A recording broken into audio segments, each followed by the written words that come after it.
Uncle जी, हाफिज सईद को जो है ड्रोन से उड़ाने की बात की जा रही है। कहते हैं जिस तरह से अमेरिका ने उसामा बिन लादेन को ड्रोन अटैक में मारा, इस तरह 2024 में इंडिया हाफिज सईद को ड्रोन अटैक से मारेगा। क्या इंडिया तो क्या पूरी दुनिया की ताकत भी हाफिज सईद साहब को हाथ नहीं लगा सकती जब तक कि अल्लाह न चाहे। अच्छा, जब तक कि अल्लाह न चाहे अच्छा। इंडिया की कोई जरूरत नहीं है कि पाकिस्तान में आए और ड्रोन हमला करके वापस चला जाए। हमारे पास इतने जर्नैल अच्छे हैं, हमारे पास इतने लीडर अच्छे हैं, हमारे पास सबसे बड़ी जो एटमी कुव्वत है ना, उसी वजह से हम एटम बम, उसी वजह से जो इंडिया डरा हुआ हमसे। वो डरा हुआ, वो मक्कार दुश्मन है, मक्कार।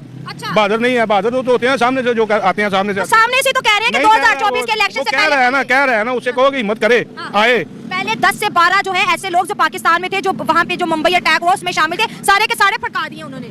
वो तो उनका मुल्क है ना, वहाँ से नहीं भड़काया। इधर ये वैसे फॉर्म में फैली हुई है, कोई नहीं भड़काया। लास्ट दिन जेल के अंदर जहर दे दिया था। किसको? वो जो इंडिया के अंदर जिसने दहशतगर्दी की थी, वो पाकिस्तान की जेल में था, जेल के अंदर जहर दे दिया। ये सारा प्रोपेगेंडा है, ये सारा प्रोपेगेंडा है। इंडिया की इतनी जरूरत नहीं है कि हमारे जर्नैलों के होते हुए कोई ऐसी बात करे, कोई ऐसा वो अज़म करे, कोई इरादा करे। वो वैसे ही वो गीदड़ लोग हैं, उनका क्या है, जो मर्जी कहते रहते हैं, कहने दो उनको।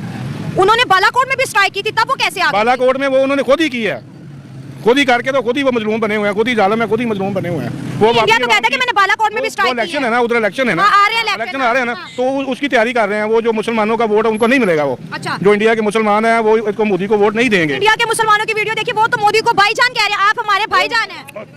हर शोबे में, आपके शोबे में, मेरे शोबे में, किसी के भी शोबे में आप चले जाएं, गंदी मछलियाँ होती हैं। गंदी मछलियाँ होती हैं जो पैसे लेकर काम करती हैं। वहाँ भी यही हाल है, मुसलमान इतने पीछे हुए हैं, इतने मजलूम बने हुए हैं मुसलमान। उधर कोई उनकी सुनवाई नहीं है, लेकिन फिर भी वो डटे हुए हैं। उनके साथ सपोर्ट है अल्लाह ताला की, हमारी, हम इंडिया के अपने मुसलमानों के। वो तो हमसे ज्यादा खुशहाल है, हमसे ज्यादा बेहतर है, लेकिन जब ये हाफिज सईद का इंडिया मुतालबा करता है, पाकिस्तानियों को बहुत गुस्सा आ जाता है। हाफिज सईद एक पर्सनैलिटी है पाकिस्तान की। अच्छा, पर्सनैलिटी है पाकिस्तान की। ये तो उनको नीचे कर दिया गया है। उनको देखे, वो कश्मीर में कौन लड़ रहा था? इतनी देर तक किसी की जरूरत नहीं हुई कश्मीर की तरफ देख सके। जब तक हाफिज सईद बाहर था या वो अपनी वो कर रहा था एक्टिविटी, तो कौन था वो? शबाब मिली थी वहाँ, कौन था? अच्छा, शबाब मिली वाले थे ना। अच्छा। कोई किसी की जरूरत नहीं थी कश्मीर की तरफ देखी जाए। जब से वो उसको उन्होंने अरेस्ट किया तो वो सारा मामला। क्या लग रहा था इंडिया हाफिज सईद से डर रहा था, इसलिए कश्मीर के अंदर डरते हैं। आपको वो जयाल हक वाला वाकया नहीं याद? जब ये फौजें हमारे बॉर्डर पे लगी हुई थी, तो गया था ना जयाल हक। क्या कहा था उसने?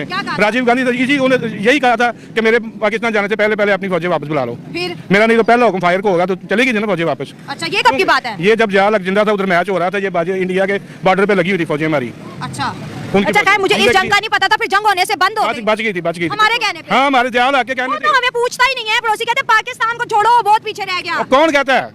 वो उनके अपने प्रोपेगेंडे हैं। हमसे बात करे पाकिस्तान क्या है, हमें पता।